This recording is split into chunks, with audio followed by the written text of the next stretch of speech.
we're at the airport again and I'm going to China.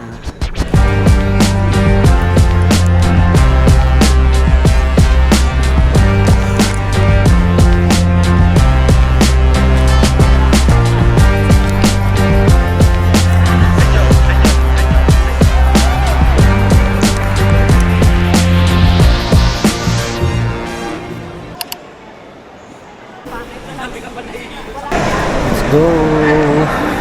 I'm waiting for the Shanghai flight now, pero magte-train pa din ako toward Beijing later. Yeah, I'm on a 11-day trip to China. I'm going to Beijing, Harbin, and Shanghai. So technically, dapat nga sa Beijing ako. It's my first time that I'm gonna be in a bullet train, so hoping that it would be okay later. So samahan niyo ako sa trip na to.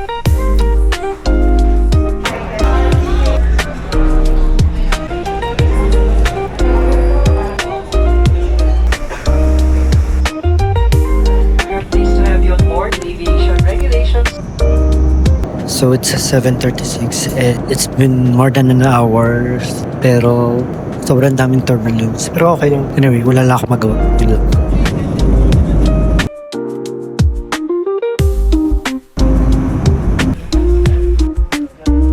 Welcome back after 1 year. Last February, nandito din ako for a layover. Kailangan mo lang gawin is mag-fill out ng arrival card and yung fingerprint mo.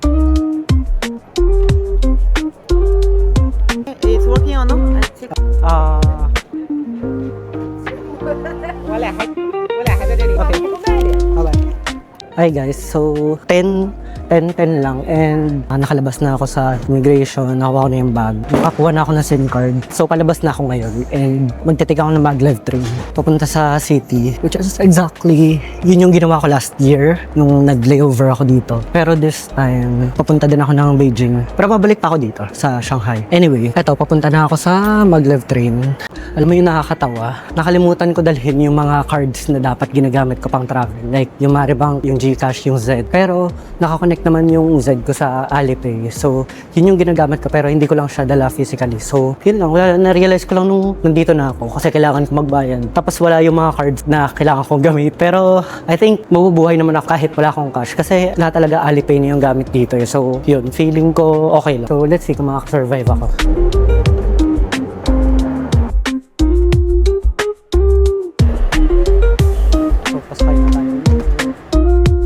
So, nakasakay na tayo sa maglev train. Pupunta na tayo ng city. So, habang nag-antay tayo bago umalis yung train, story time muna. Kanina sa immigration, ang tagal ko dun sa immigration officer. Feeling ko duda siya sa mga gagawin ko sa buhay dito. Tinatanong niya bakit mag-isa lang ako. Nung tinignan niya, pupunta ako ng Beijing ngayon, pero dito ako nag-land sa Shanghai. Tapos, pumunta ako ng Harbin, tapos babalik ulit ako ng Shanghai. Hinanap pa nga niya yung mga bookings ko eh. Buti na lang, nasa trip.com na app. So, pinakita ko, madali lang naman. Tapos, tinatanong niya kung yun daw ba yung visa ko talaga. Like, kayo nag-issue niyan eh. Anyway, so yun, ang tagal ko. Siguro mga 5 minutes din ako nandun. Parang ang dami niyang question. Tapos may mga ninonote-note pa siya na para bang magti-TNT ako dito. Like, yun lang, tapos magbubook na ako ng train pa Beijing. Then siguro na mangyayari sa atin, God bless na lang sa trip na to. And I hope di ako magkasakit sa lamig. It's currently 3 degrees ngayon daw. Pero hindi ko pa nararamdaman kasi hindi pa ako lumalabas. Eto na, paalis na tayo. So, let's go!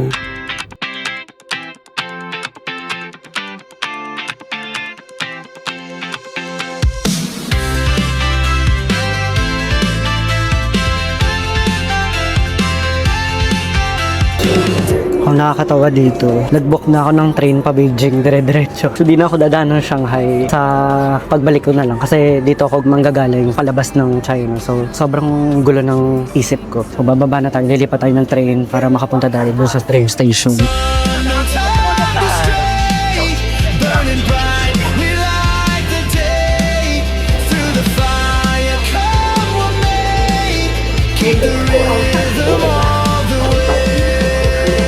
Nag-speedrun na ako kasi ilang minutes na lang alis na yung train. Hindi ko lang kung aabot ako pero sana Punta na sa boarding gate. Wow, may Tim Hortons. Let's go, Shane Holland. Anyway, success tayo, guys. Exciting. Yan na ata yung train na sasakyan ko. Alis na ba? Wait lang kayo. Bablog. Going to Beijing. Ang layo pa nung car natin. Mamamatay na ata ako dito. Car. I can't believe na umaabot ako dito sa train na to. Sa car 14 daw. Kasi yan, lamig. Tapos ang araw. We raise the sun, no time to stray. Burning bright, we light the day. Through the fire, come what may. Keep the rhythm all the way.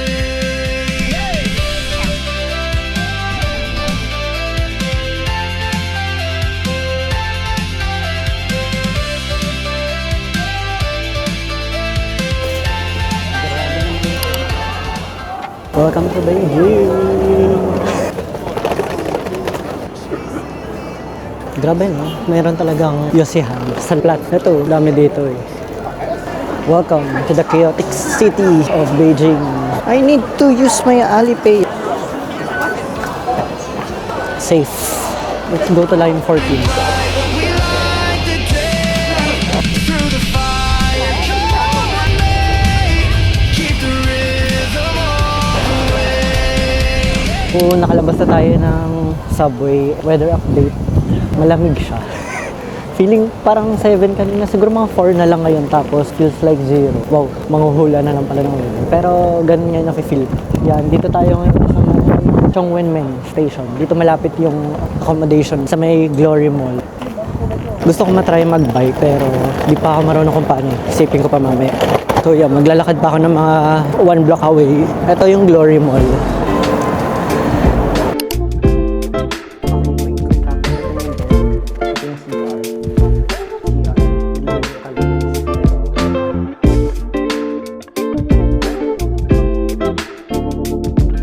Hey guys, lumabas na ako ulit. Ang first agenda ko, di pumunta sa Tiananmen Street. Magsa-subway na lang ako papunta doon. And yeah, ito yung neighborhood.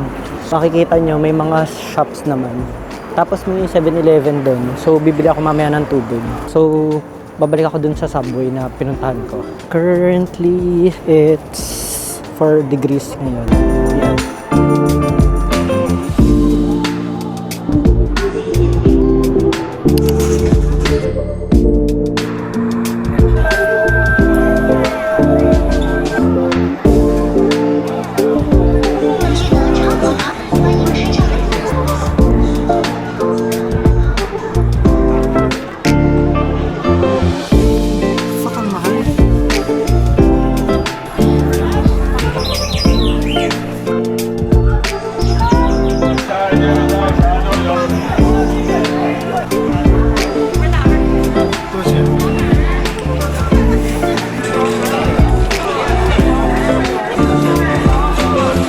Lasang taro talaga. Grabe, giniginaw na ako, minus 2 degrees. Tapos umiinom pa ako ng malamig. Tapos konti lang nakain ko kasi busog na ako. Ang dami nung yung maliliit na dumplings.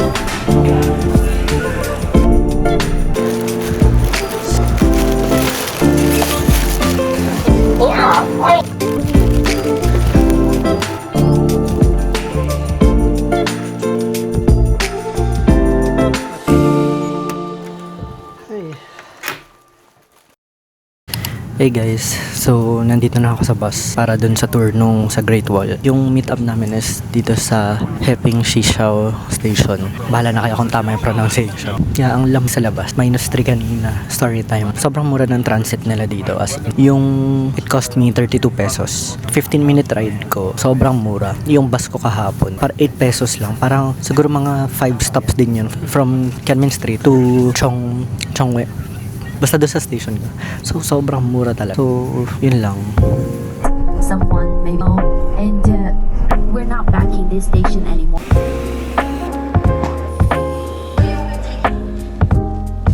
Hey guys, so nandito na kami sa baba ng Great Wall. Tapos magsha-shuttle pa kami papunta dun sa mismong point kung saan sasakay ng cable car or mag-chairlift. Pero ngayon, it's currently minus 7 degrees. Sobrang lamig. Tapos naninigas na yung kamay ko. Pero may dala akong gloves. Pero mamaya ako nagagamitin pag-akyat. Yung binuko pala dito sa tour group na to ay yung Great Wall na tour. Tapos isang cable car. Kasi pwedeng cable car or pwedeng chairlift. Magkaibang section. Tapos ako, yung kasama sa tour is yung cable car. Tapos meron pang tour mamaya sa The Summer Palace. Yun yung kinuha kong tour sa Klook. Yung parang tour group nila is Basda yung pangalan. Kanina na sales talk ako ni ate. So may additional din akong chairlift din. So pupunta ako pareho. Which is possible naman daw and kaya. Parang madami din yung magte-take ng parehong sides. Yung sa may chairlift kasi, yung pababa, pwedeng tobogan. So yun. Mas maganda daw na gawin yun muna kasi madami ng pila mamaya. Tara, punta tayo dun.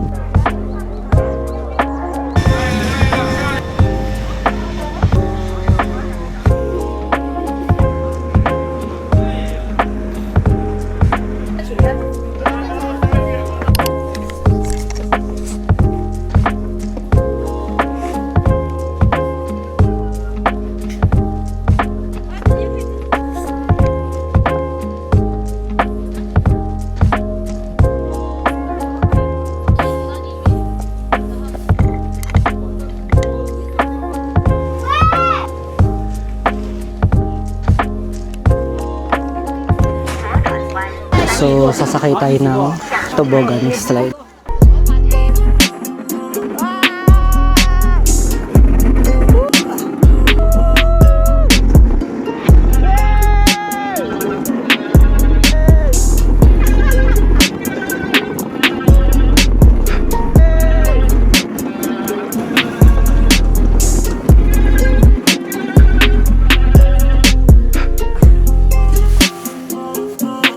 Grabe ang ganda nun. Saya. So, ngayon, papunta naman ako dun sa cable car. Maganda daw yung view dun. So, dun na lang ako mas magpipicture.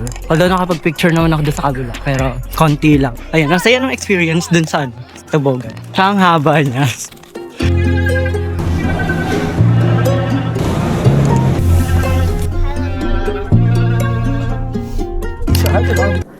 Dami haba.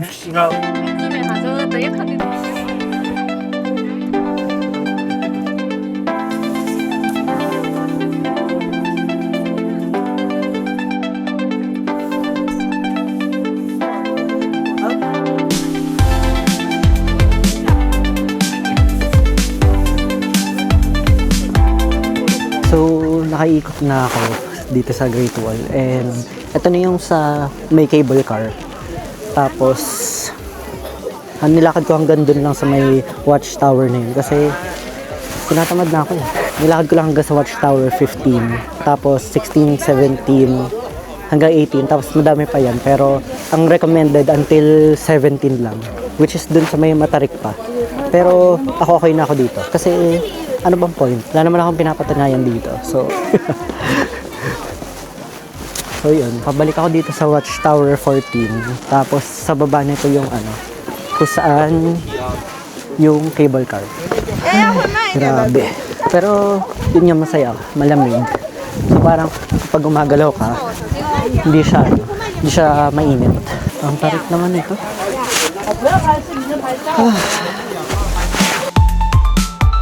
Yata kita sa amin.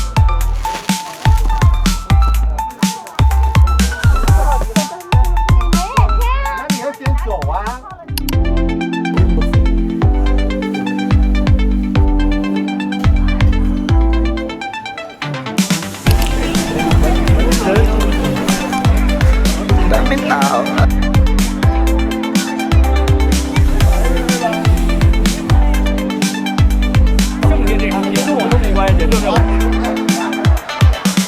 So, natapos na yung tour namin with the guide and may free 50 minutes kami para mag-roam around dito sa Summer Palace. Sobrang daming tao. Tapos, hindi pa daw ito yung peak nung visitor or tourist. So anyway, mag-iikot muna ako. See you later guys.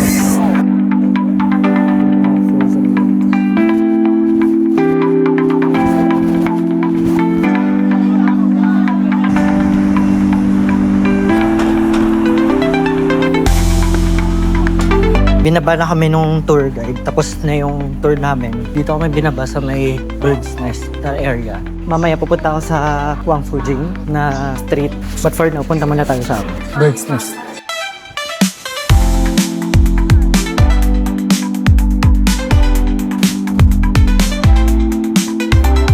Hapon ko pa to nakita, pero gusto ko i-try. Nakita ko na din to sa TikTok eh, pero hindi ko maalala kung anong laman. Yun yung tatry natin ngayon. Let's go. Para siyang the Jamaican patty. Hindi ko alam kung anong loob eh. Parang beef.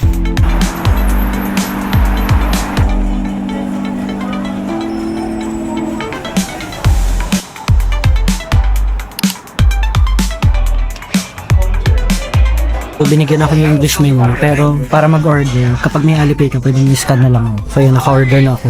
Yung order ko lang yung pinakasikat. Eto, yung order ko. So let's see.